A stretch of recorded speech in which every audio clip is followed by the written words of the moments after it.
El eco de mis pasos resonaba en las calles vacías de Malesana. Como es Madrid, misma mi gritera que no pertenecía allí. Había dejado atrás el escenario, las luces, la música, todo lo que una vez me definió.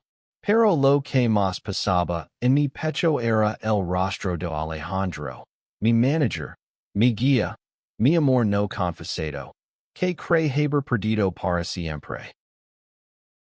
Nunca olvidar el día en que todo cambió. Era una noche de verano en Madrid. El air cargado de promesas y el bullicio de la ciudad vibrando en cada esquina. Yo, Lucas, un cantante en ascenso de 28 años, estaba en el camerino de un pequeño local en Chueca, ajustando la chaqueta de cuero que Alejandro insistió en que usara. Te hace ver como una estrella. Dijo con esa sonrisa suya. Mitad profesional, mitad algo más. Algo que nunca me atreví a nombrar. Pero esa noche, algo en su mirada era diferente, distante, casi fría. Sus manos, que solían arreglar mi cabello con un cuidado que me hacía estremecer, apenas me tocaron. ¿Estás listo, Lucas? Preguntó. Y su voz sonó como un tramite, no como el apoyo que yo anhelaba. El concierto fue un éxito, o eso dijo la multitud. Pero yo no podía dejar de mirar a Alejandro entre bastidores, hablando por teléfono, su atención en cualquier lugar menos en mí. Cuando terminó el espectáculo, me acerqué, esperando una de sus frases ingeniosas o al menos un gesto de orgullo. En cambio, me dio una palmada en el hombro y dijo, bien trabajo. Nos vemos mañana. En hay una palabra más. Sentí un nudo en la garganta, como si el mundo entero se hubiera apagado. Días después, la distancia entre nosotros creció. Alejandro, con sus 35 años, siempre había sido un faro para mí. Un hombre de negocios astuto, pero también alguien que entendía mi alma. Él fue quien me descubrió cantando en un bar de lavapiés, quien creyó en mí cuando en yo mismo lo hacía. Pero ahora, sus mensajes eran breves, sus reuniones formales. Empieza a notar como hablaba más con otros artistas, como su risa llenaba los pasillos cuando no estaba conmigo. ¿Había hecho algo mal? ¿Era mi música? ¿O era yo, con mis sentimientos torpes y nunca expresados, quien lo había alejado? Una noche, en mi pequeño apartamento en La Latina, me senté con una botella de vino y una verdad que no quería enfrentar. Estaba enamorado de Alejandro. No era solo admiración por su talento o gratitud por su apoyo. Era la forma en que su risa hacía que mi corazón latiera más rápido, como sus ojos parecían ver a través de mí, como su sola presencia hacía que el mundo tuviera sentido. Pero ella no me quería cerca. ¿Qué sentido tenía seguir en su órbita? Decidí alejarme. No de golpe, no con un adiós dramático, sino paso a paso, como quien se desvanece en la niebla. Conceal reuniones, evite los ensayos. Dije que necesitaba un descanso. Mis amigos en el circuito musical, como Clara, una guitarrista de Barcelona, que siempre me leía como un libro abierto, notaron mi cambio. ¿Qué pasa, Lucas? No iris tú. Me dijo una tarde en un café de la Plaza Mayor. No pude responder. ¿Cómo lo explicas a alguien que estás yendo de un amor que nunca confesaste? Alejandro intentó contactarme, pero sus mensajes eran tan formales que dolían más que el silencio. Lucas, necesitamos hablar del próximo concierto, escribió una vez. Nada de ¿dónde estás? Oh, estás bien. Mi mente, traicionera, llenó los vacíos con lo peor. Ella no me necesitaba. Había encontrado a alguien más talentoso, más interesante, alguien que no cargara con el peso de sentimientos no correspondidos. Una mañana, sin avisar a nadie, tomé una mochila y un tren a Granada. Quería perderme en las calles estrechas de la Alhambra, en la música de los artistas callejeros, en cualquier cosa que me devolviera a mí mismo. Granada era un refugio, un lugar donde nadie conocía mi nombre ni mi historia. Me alojé en una pensión modesta en el Albayacín, con vistas a la ciudad que brillaba bajo el sol andaluz. Conté en bares pequeños, no como Lucas el artista, sino como un desconocido que solo quería liberar su alma. Pero incluso Alejandro me perseguía. En cada acorde, en cada letra que escribía, él estaba presente. Una noche, mientras tocaba una balada en un bar abarrotado, sixa un hombre en la esquina, su silueta recortada contra la luz tenue. Por un segundo, juro que era él. Mi voz tembló, y la canción se quebró. No era Alejandro, por supuesto, pero el susto me hizo darme cuenta de que no estaba funcionando. Mi corazón seguía atado a él, y la distancia solo lo hacía más doloroso. 6 meses después, volví a Madrid. No porque estuviera listo, sino porque no podía seguir corriendo. La ciudad me recibió con su chaos familiar, pero yo ya no era el mismo. Había escrito canciones nuevas, canciones crudas que hablaban de amor, perdida y esperanza rota. Decidí que, si iba a volver, lo haría en mis términos. Organizé un concierto en un local pequeño en Malesana, el mismo lugar donde Alejandro me vio por primera vez. No le dije nada. Quería que mi música hablara por mí. La noche del concierto, el local estaba lleno. Clara estaba allí, animándome desde la primera fila, pero mis ojos buscaban a alguien más. Cuando subí al escenario, tenía nudo en el estómago. Canté como nunca, diciendo que cada nota llevara el peso de lo que nunca le dije a Alejandro. Al final de la última canción, alzó la vista y los six. Ali, en la sombra, al fondo del local, estaba él. Sus ojos brillaban, no con la frialdad que yo había imaginado, sino con algo que parecía dolor, amor, espera. Me quedé congelado en el escenario, con la guitarra aún en las manos. Alejandro estaba allí, inmóvil, su figura recortada contra la penumbra del local.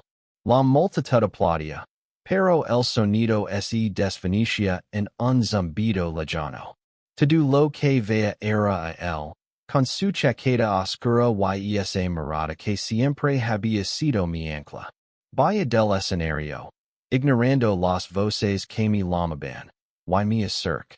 No sabía si estaba listo para enfrentarlo, pero no podía seguir yendo. Lucas, dijo, su voz baja pero firme.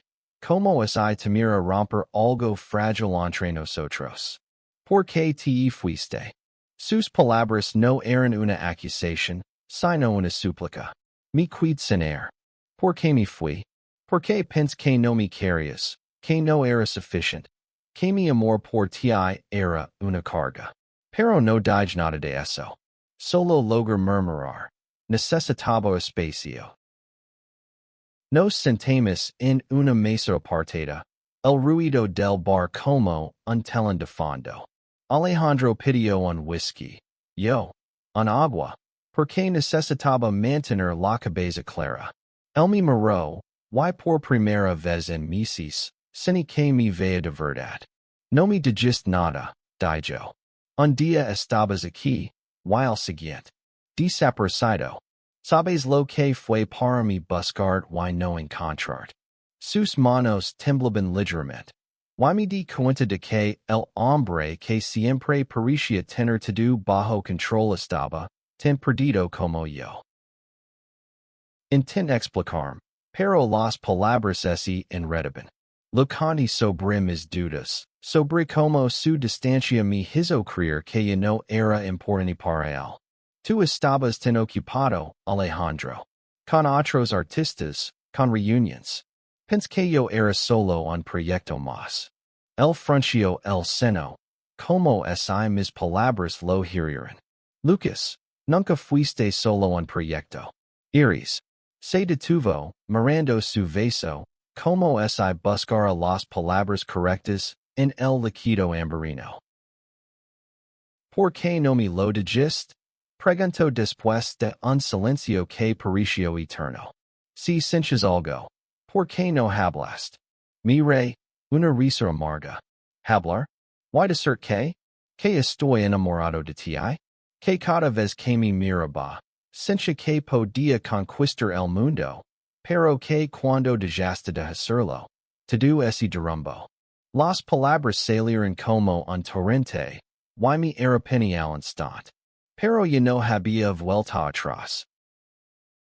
Alejandro me miró, sus ojos abiertos de par en par. Por un momento, pensé que ese levantario y ese iría. Pero en lugar de eso, extendió la mano y tomó la mía. Su tacto era cálido, firme, real. Lucas, dijo, su voz apenas un susurro. Nunca dejé de mirarte. Pero tenía miedo. Miedo de lo que sentía, de lo que significaría si cruzamos esa línea. No quería arruinar lo que teníamos. Alejandro comenzó a hablar, y por primera vez, me abrió su corazón. Me contó sobre su vida antes de conocerme. Un hombre que siempre había escondido quién era realmente. Temeroso del juicio, en una industria donde la imagen lo es todo. Había tenido relations, breves y ocultas, pero nunca ese permiso amar de verdad. Cuando te six canta en lavapiés, dijo, no solo six talento. Via alguien que podía cambiarlo todo, incluso a mí. Pero no sabía cómo manejarlo. Sus palabras eran un balsamo y una herida al mismo tiempo. Todo este tiempo, mientras yo me ahogaba en dudas, él también estaba luchando con las suyas. ¿Por qué no me lo dijiste? Preguntó, repitiendo sus propias palabras. Él sonrió, una sonrisa triste. ¿Por qué soy un cobarde, Lucas? ¿Por qué pensé que si mantenía la distancia, podría protegernos a ambos? Esa noche no resolvamos todo. No hubo besos apasionados ni promesas grandiosas como en las películas. Pero hubo algo más importante, honestidad. Decidimos darnos tiempo, hablar más, entendernos. Alejandro me pidió que no volviera a desaparecer, y yo lo prometí intentarlo. Cuando nos despedimos, me dio un abrazo, uno que duró más de lo necesario. Y sentí que algo en mi volvía a encenders. Los días siguientes fueron un torbellino. Volví a los ensayos, pero esta vez, Alejandro y yo trabajábamos de manera diferente. Había una nueva corriente entre nosotros, una mezcla de cautela y esperanza. Clara, siempre observadora, lo notó de inmediato. Algo cambió, ¿verdad? Dijo con una sonrisa cómplice. No respondí, pero mi sonrisa lo dijo todo. Sin embargo, no todo fue fácil. La industria musical no era precisamente un paraíso para historias como la nuestra. Los rumores comenzaron a circular. Un fotógrafo nos vio juntos en un café, y una foto borrosa apareció en una revista de cotilleos. El mánager y su estrella. Algo más que negocios, decía el titular. Alejandro se puso tenso, y yo temí que volviera a cerrarse. Pero en lugar de eso, me sorprendió. Que hablan, dijo. No voy a esconder más. Ese fue el momento en que supe que, pase lo que pase, Alejandro estaba dispuesto a luchar por nosotros. pero la verdadera prueba aún estaba por venir. La foto en la revista fue solo el comienzo. Madrid, con toda su energía y chaos, también era una ciudad donde los rumores corrían más rápido que el viento. Los comentarios en redes sociales no se hicieron esperar. Especulations, burlas, algunos mensajes de apoyo, pero muchos más llenos de prejuicios. Un mánager no debería involucrarse con su artista. Escribió alguien en X. Otro comentario, más cruel, decía: ¿Qué clase de profesionalismo es este? Seni una punzada en el pecho, no por mí, sino por Alejandro, que había trabajado tanto para construir su reputación. Intentó leer más, pero era imposible ignorarlo. En los ensayos, notaba las miradas de los músicos, los susurros cuando pensaban que no los escuchaba. Clara, siempre leal, me dijo que no les diera importancia. La gente habla porque no tiene nada mejor que hacer, afirmó mientras afinaba su guitarra. Pero para Alejandro, era diferente. Él no solo era mi manager. Era el hombre que cargaba con el peso de mantener mi carrera a flote en un mundo que no siempre aceptaba quienes éramos.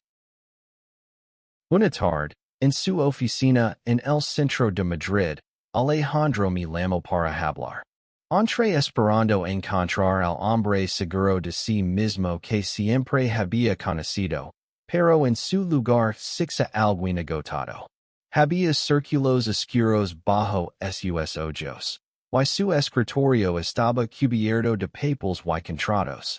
Lucas, tenemos que hablar de esto, dijo, señalando una pila de correos electrónicos impresos. Eran mensajes de promotores, patrocinadores, incluso de un sello discográfico que estaba interesado en mí, pero con una condición: mantener las cosas profesionales. ¿Qué significa eso? Pregunt, aunque lo sabía. Alejandro suspiró. Quieren que evitemos cualquier especulación. Dicen que podría dañar tu imagen, mi credibilidad. Sus palabras eran cuidadosas, pero el dolor en su voz era evidente. Me senté frente a él, buscando sus ojos. ¿Y tú qué quieres, Alejandro? Porque yo no voy a fingir alguien que no soy. Por un momento, no respondió. Luego, se inclinó hacia adelante. Sus manos entrelazadas. Quiero que triunfes, Lucas. Pero no a costa de quien eres. En de lo que sentimos.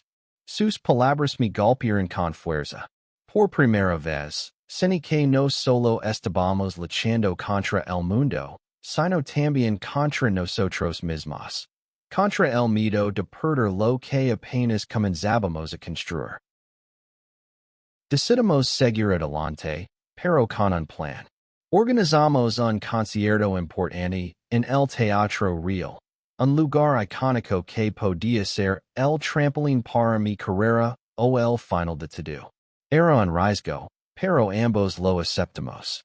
Mientras preparábamos el evento, Alejandro y yo pasábamos más tiempo juntos, no solo como manager y artista, sino como dos personas que intentaban entenderse.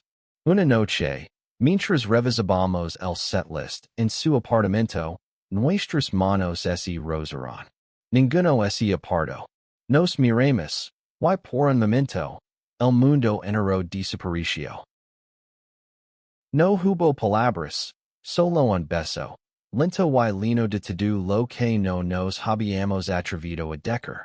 Fue como si el tiempo se detuviera, como si Madrid, con todo su ruido y sus juicios, no existiera. Pero cuando nos separamos, la realidad volvió. Esto no va a ser fácil, susurró Alejandro. Lo sé, respondí, pero vale la pena. El día del concierto, el Teatro Real estaba lleno. La energía en el aire era eléctrica, pero también cargada de tensión. Sabía que los ojos del público no solo estarían en mi música, sino en cada gesto, cada mirada que compartiera con Alejandro. Subí al escenario con el corazón en la garganta.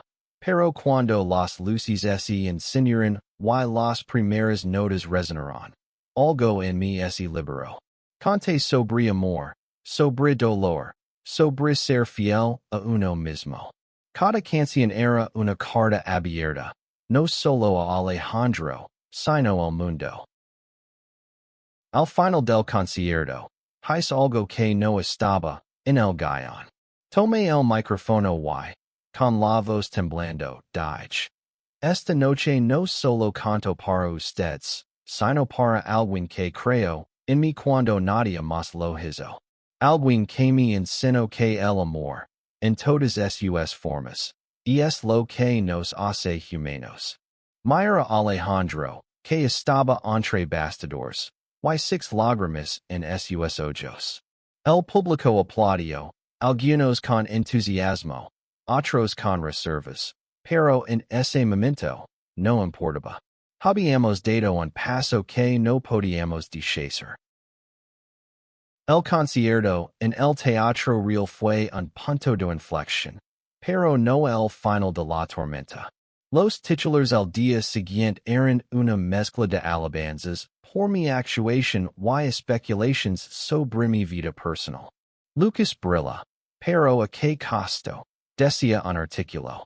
Otro, más directo, titulaba El escándalo amoroso que sacudió la escena musical. Cada palabra era como un puñetazo, pero lo que más me dolía era ver a Alejandro enfrentándose a las consecuencias. Los patrocinadores comenzaron a retirarse, los contratos se tambaleaban. Él intentaba mantener la calma, pero yo veía la preocupación en sus ojos. Una mañana, mientras tomábamos café en una terraza en la plaza de Santa Ana, le dije: Si esto es demasiado, puedo alejarme de nuevo. No quiero que pierdas todo por mí.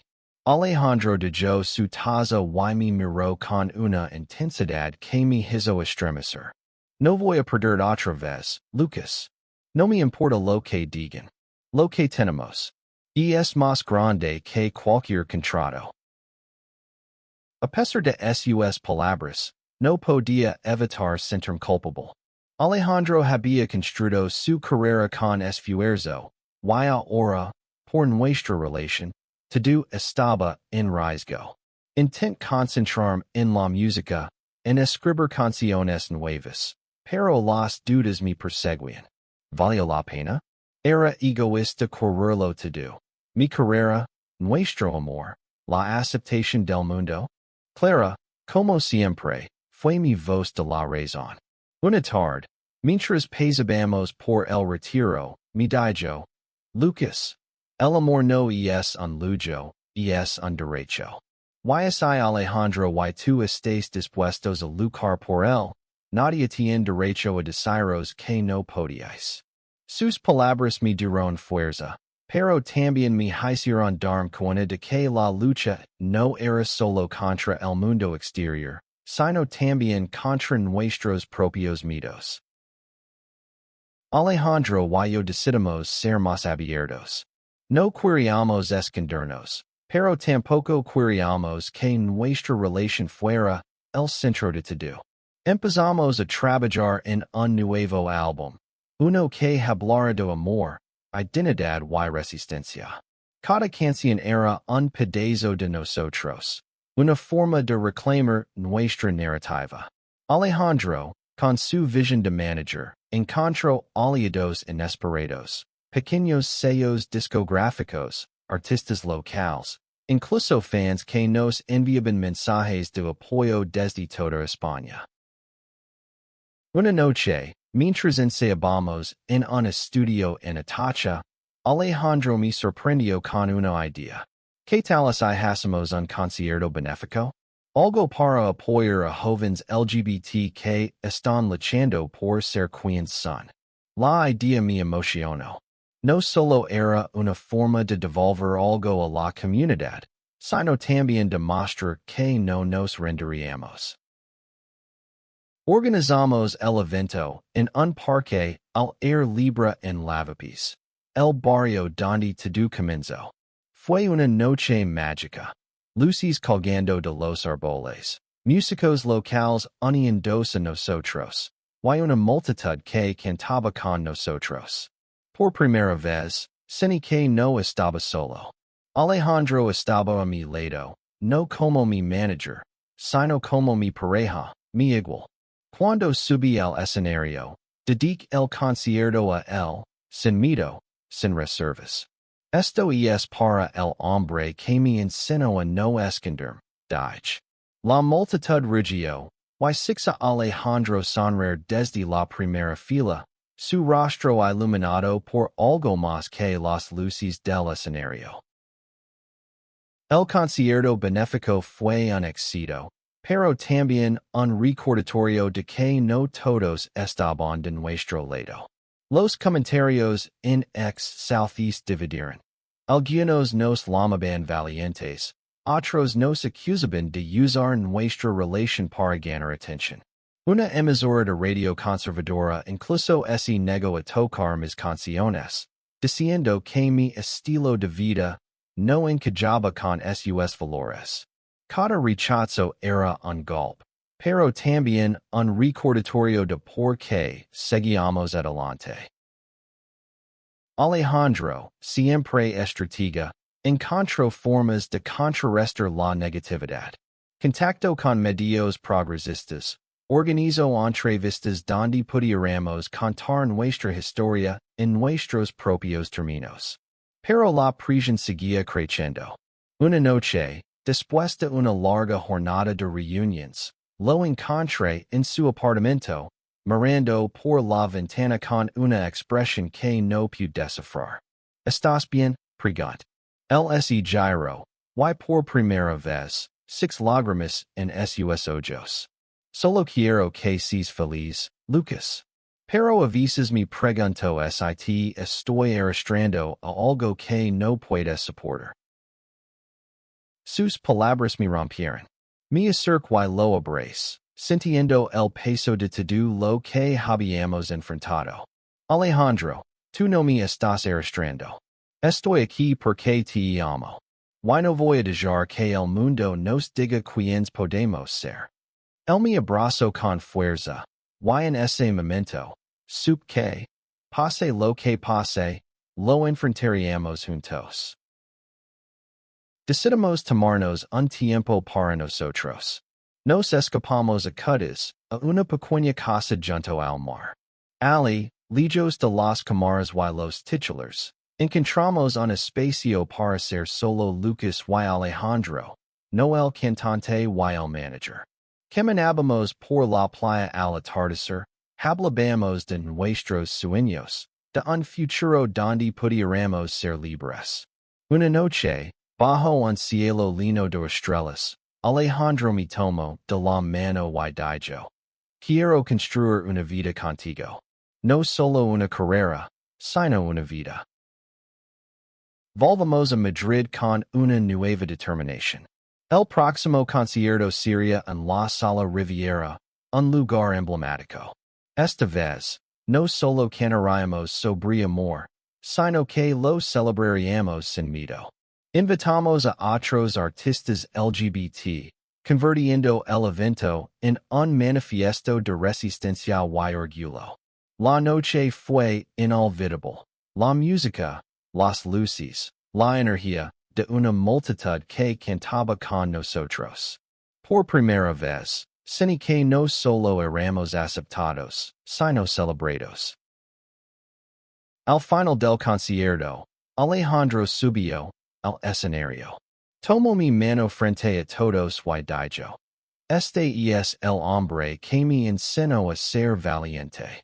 El público estalló en aplausos, y en ese momento, supe que habíamos ganado algo más grande que cualquier contrato o titular, nuestra verdad. Los meses siguientes fueron un torbellino. Mi carrera despegó de una manera que nunca imaginé. El álbum que escribimos juntos. Lino de canciones sobre amor y lucha. Rezono con miles de personas. Recibíamos cartas de fans. Jóvenes que dicen que nuestra historia les había dado el courage para aceptarse a sí mismos.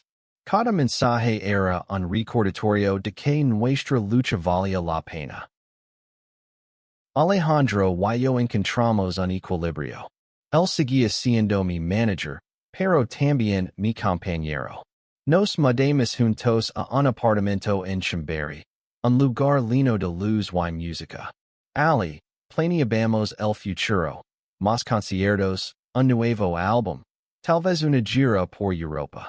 Pero lo más importante era que estábamos construyendo algo real, algo nuestro. Los desafíos persisten. No todo era perfecto. Todavía había promotores que dudaban, medios que nos ignoraban. Pero también había una comunidad que nos apoyaba, que crecía con cada concierto, cada canción. Clara se convirtió en nuestra aliada más fiel, no solo como amiga, sino como parte de nuestra banda. Juntos, éramos imparables. Una noche, mientras ensayábamos, Alejandro recibió una llamada. Era una oferta para tocar en un festival internacional en Barcelona, uno de los más grandes de Europa. Pero había una condición. Querían que mantuviéramos nuestra relación discreta. Alejandro colgó el teléfono y me miró. Tú decides, Lucas, dijo. Sonreí y respondí. No voy a esconderme. Si nos quieren, que nos acepten como somos. El festival en Barcelona fue un punto culminante. Subimos al escenario frente a miles de personas, con Alejandro a mi lado, no como manager, sino como parte de mi vida. Conté con todo mi corazón, y cuando dediqué una canción a él, la multitud rugió. Fue un momento de pura libertad, de saber que, aunque el mundo no siempre nos aceptaría, habíamos encontrado nuestro lugar. Han pasado 2 años desde aquella noche en el teatro real. Mi carrera sigue creciendo, pero lo más importante es lo que hemos construido juntos. Alejandro y yo no solo somos pareja, sino aliados, soñadores, luchadores. Hemos enfrentado el rechazo, los rumores, las dudas, pero también hemos encontrado amor, apoyo y una comunidad que nos abraza. Una tarde, mientras paseábamos por el Parque del Oeste, Alejandro se detuvo y sacó un anillo de su bolsillo. No era una propuesta grandiosa, solo él, yo y él sol ponían dos sobre Madrid. Lucas, no sé qué nos depara el futuro, pero quiero enfrentarlo contigo, dijo. Las lágrimas corrieron por mi rostro mientras esencia. No necesitábamos palabras. Nuestro amor ya lo decía todo. Hoy, mientras escribo estas palabras, estoy preparando un nuevo concierto, uno que celebrará no solo mi música, sino nuestra historia. Cada canción es un testimonio de lo que hemos superado, de lo que significa amar en un mundo que a veces no entiende.